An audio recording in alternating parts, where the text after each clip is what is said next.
এক ব্যক্তির খুব ছোট্ট একটা হোটেল ছিল। সেই হোটেল চালিয়ে তার কোনো রকমের সংসার চলে যায়। একদিন তার গরিবের হোটেলে দুজন মানুষ আসে। তারা এসে বলে, দাদা, আমাদের প্রচুর খিদে পেয়েছে, কিন্তু আমাদের কাছে পয়সা নেই, তুমি কি আমাদেরকে কিছু খেতে দেবে? তখন সেই ছেলেটি বলল যে ঠিক আছে, বসো, তোমরা ডাল ভাত খেয়ে যাও। যথারীতি তারা খেয়ে দিয়ে চলে যায়। পরের দিন তারা দুজনে আবার সেই হোটেলের সামনে এসে দাঁড়িয়ে আছে। তো হোটেল মালিক বুঝতে পেরে তাদেরকে ডেকে বলে, কি হয়েছে, পয়সা নেই, খিদে পেয়েছে, তো বসো, ডাল ভাত খেয়ে যাও, তোমরা লজ্জা পাবে না, যখনই পয়সা থাকবে না, খিদে পাবে, আমার এখানে এসে ডাল ভাত খেয়ে যাবে। তো যথারীতি তারা এইভাবে প্রতিদিন আসে, খেয়ে দিয়ে চলে যায়। একদিন সেই হোটেলটা ফাঁকাই ছিল। সেদিন সেই হোটেল মালিক ওদের দুজনকে জিজ্ঞাসা করে যে তোমরা থাকো কোথায়, কি করো? তখন তারা বললো যে আমরা জমদূত, যে মারা যায় তাকে নিতে আসি। এ কথা শুনে হোটেল মালিক চমকে যায়। তখন সে বলল, তাহলে তোমরা আমাকে বলো তো, আমার মৃত্যু কবে হবে, কিভাবে হবে? একজন বললো যে না, এটা আমরা বলতে পারি না, এটা আমাদের নিয়মের বিরুদ্ধে। আরেকজন বললো যে আমি তোমার নুন খেয়েছি, তাই আমি তোমাকে এটা বলবো।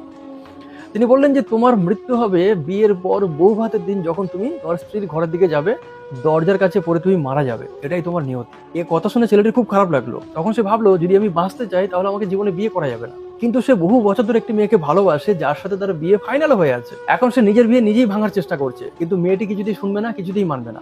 শেষমেশ ছেলেটি তাকে সবকিছু সত্য খুলে বললো। মেয়েটি বলছে, আমি এসব বিশ্বাস করি না, আমি তোমাকে ছাড়া বাঁচবো না, বাঁচতে হয় তোমার সাথে, মরতে হয় তোমার সাথে। শেষমেশ ছেলেটি বাধ্য হয়ে বিয়ে করিয়ে নিল। যথারীতি ছেলেটি যখন বৌভাতের দিন তার স্ত্রীর ঘরের দিকে যাবে, দেখে যে সেই দুজন যমদূত এসে দরজার সামনে দাঁড়িয়ে আছে।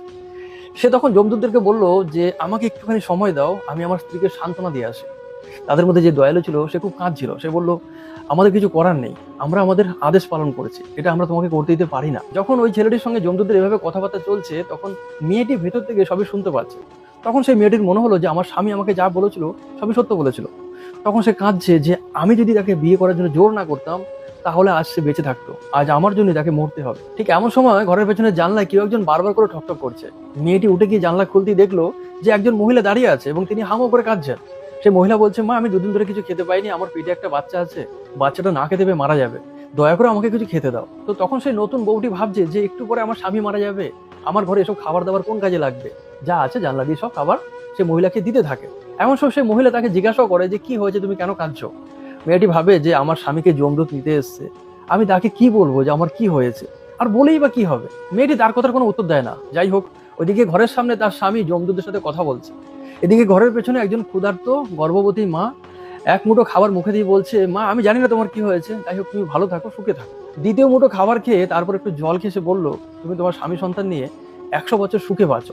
কথা বলার সাথে সাথে এই যমরাজ যমদূতদেরকে ডেকে পাঠালো, তোমরা সবাই ফিরে এসো, ওই ব্যক্তিকে তোমরা নিয়ে আসতে পারবে না, ওকে যে আশীর্বাদ করেছে সেটা খণ্ডন করার ক্ষমতা আমার নেই। আশীর্বাদ খুব মূল্যবান জিনিস, পারলে জীবনে প্রচুর আশীর্বাদ কামান। ভালো থাকবেন সবাই।